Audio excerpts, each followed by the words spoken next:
এই দরিদ্র জান্নাতে যাবে যে সালাত আদায় করে না, সিয়াম পালন করে না।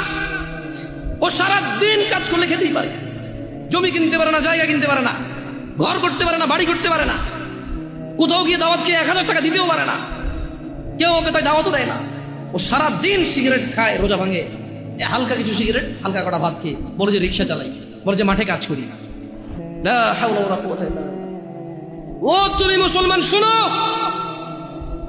সিয়াম এটা ফরজ প্রত্যেক মুসলমান নারী এবং পুরুষের জন্য। মহিলারা তাদের বিশেষ কিছু কারণে তারা রোজা থাকবে না, পরে আবার কাজা করে নিতে হবে, এ পূরণ করে দিতে হবে। জেনে নাও বেতাকাবাসী, জেনে নাও আমার ভাইয়েরা, যেই রোজাকে তুমি ভাঙছো রমাদান মাসের, তুমি জেনে নাও এটা সাধারণ কিছু না। রাসূল সাল্লাল্লাহু আলাইহি সাল্লাম বলেছে, একটা রমজানের রোজা যে ভাঙলো ইচ্ছা করে কোনো কারণ ছাড়া, এই লোক রমজানের পরে লাগাতার না, থেমে না, লাগাতার একটার বদলে 2 মাস রোজা পালন করতে হবে।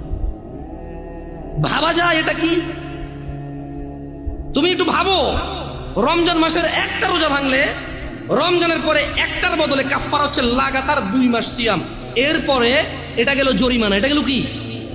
এটা গেল জরিমানা। এরপরেও তোমার মাপ চেয়ে নিতে হবে রোজা যে ভাঙছো বিনা কারণে। তাওবা ইস্তিগফার, আল্লাহর কাছে ক্ষমা চেয়ে নিতে হবে রোজা ভাঙার কারণে। মানে একটা রোজা ভাঙার কারণে 2 মাস রোজা থাকলো যথেষ্ট, কি বাকি আছে? মাপ চেয়ে নিতে হবে। এবার মাপ পাইছো না পাইছো এটা কে জানে? তাহলে যেই রোজা আমরা ভাঙি, এটার একটার বদলে কাফারা কত মাস রোজা? এটা কি মানে ভেঙে রাখা যাবে নাকি লাগাতার? আল্লাহু আকবার।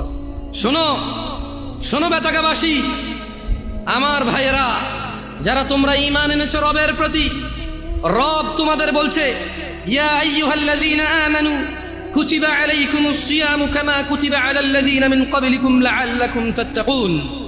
বেতাকাবাসী, তোমরা যারা আল্লাহর প্রতি ঈমান এনেছো, যারা তোমরা ঈমান এনেছো শেষ দিবসের প্রতি, যারা তোমরা জানো এই পৃথিবী চিরস্থায়ী নয়, মৃত্যুর পর সাক্ষাৎ করবে তোমরা পৃথিবীর প্রতিপালক মানুষের স্রষ্টার সাথে, যিনি আমাদের সব কর্মকাণ্ডের হিসেব রক্ষা করছেন, এবং সেই হিসেবের সম্মুখীন আমরা হতে হবে।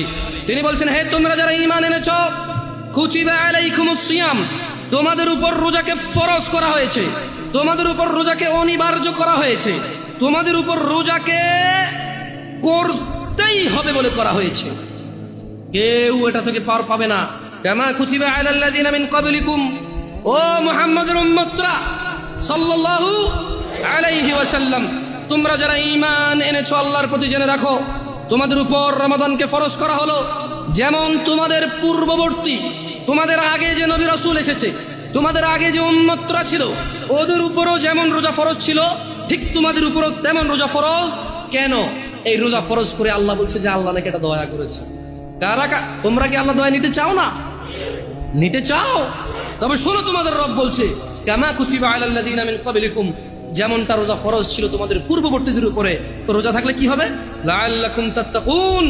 আল্লাহ বলছে এই রোজাকে আমি তোমাদের জন্য বাধ্য করেছি, তোমরা এটাকে থেকে দেখো, তোমরা এটা পালন করে দেখো, একটা মাস তোমরা রোজা রেখে দেখো, দেখো তোমাদের আল্লাহ ভীরুতা বাড়বে, দেখবে তোমাদের আল্লাহর সাথে সম্পর্ক ভালো হবে, দেখবে তোমাদের আল্লাহর সাথে পরিচয় হবে, দেখবে তোমাদের আল্লাহর পরিচিতি বাড়বে, দেখবে তোমাদের আল্লাহর প্রতি সন্তুষ্টি বাড়বে, দেখবে তোমাদের পৃথিবীর মূল্য তোমরা বুঝবে, দেখবে তোমরা পৃথিবী থেকে বিদায় নেওয়ার পরে কোথায় তোমরা যাবে তার মূল্যায়ন তোমরা করতে পারবে। একটা মাস রোজা রেখে দেখো। আল্লাহ বলছে যে ও ঈমান আনছো তো শোনো, এই রোজাটা 1 মাস তোমার উপরে ফরজ এই জন্য করিনি যে তোমার কষ্ট হবে, এই জন্য করেছি যাতে তুমি তাকওয়াবান হতে পারো, যাতে তুমি আল্লাহ ভীরু হতে পারো।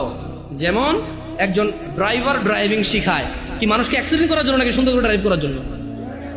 একজন শিক্ষক বই শিখায় কি পড়ালেখা লেখে শিক্ষিত সুশিক্ষিত হওয়ার জন্য নাকি জঙ্গলি মূর্খ গাধাগর্দ হওয়ার জন্য? আল্লাহ বলছে, আমি আমার খুতবার শুরুতে 3টা আয়াত পড়েছিলাম, ইয়া আইয়ুহাল্লাযীনা আমানুত্তাকুল্লাহ, হে তোমরা যারা ঈমান এনেছো আল্লাহকে ভয় করো, হাক্কা তুকাতি, যেভাবে ভয় করা উচিত। তারপর আমি আরেকটা আয়াত পড়েছিলাম, ইয়া আইয়ুহান নাসু তাকু রাব্বাকুম, হে মানুষরা তোমরা তোমাদের রবকে ভয় করো। এরপর আমি আরেকটা আয়াত পড়েছিলাম, ইয়া আইয়ুহাল্লাযীনা আমানু, হে তোমরা যারা ঈমান এনেছো ইত্তাকুল্লাহ ওয়া কুলু কওলান সাদীদা, তোমরা আল্লাহকে ভয় করো এবং সত্য কথা বলো।